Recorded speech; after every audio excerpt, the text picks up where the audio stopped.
Les Juifs croient que, comme je viens de le dire, il y a le Mashiach ben Joseph et le Mashiach ben Yehuda. Ils croient en deux Messies. Ils croient que le Messie ben Yehuda est une réincarnation d'Adam qui s'est réincarné en David et qui se réincarnerait en tant que Mashiach. Parce que le nom Adam est composé des lettres Aleph, Dalet, Mem. Le Aleph est la première lettre d'Adam, le Dalet est la première de David et le Mem est la première de Mashiach. Ainsi, ils considèrent qu'Adam est venu qui, curieusement, a vécu 930 ans. Ensuite, David est venu et a vécu 70 ans. 930 plus 70, 1000. C'est l'âge que Yahweh a dit à Adam qu'il atteindrait une fois qu'il mangerait du fruit, car il lui a dit, le jour où tu en mangeras, tu mourras. Autrement dit, il vivrait un jour, et un jour pour Yahweh équivaut à 1000 ans.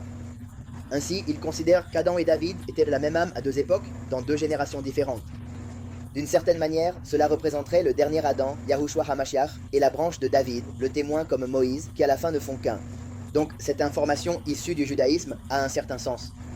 D'un autre côté, Yahushua n'est pas une réincarnation, Yahushua est venu directement. Par conséquent, ce que disent les Juifs, selon lequel il serait le Mashiach ben David, non, il ne serait pas le Mashiach ben David, il serait le Mashiach ben Joseph.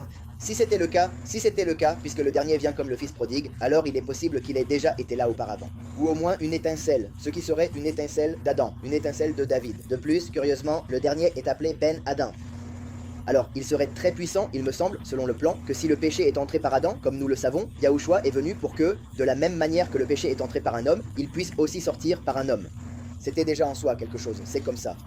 Mais le fait qu'Adam dans la chair soit celui qui a péché et que tout soit entré, la mort dans le monde, le Mashiach vient au milieu. Ce serait particulier si Yahweh permettait à Adam de revenir et à travers Yahushua de payer pour le péché qu'il a commis au début, et qu'à travers Yahushua, il puisse sauver une partie de ses enfants physiques et maintenant spirituels.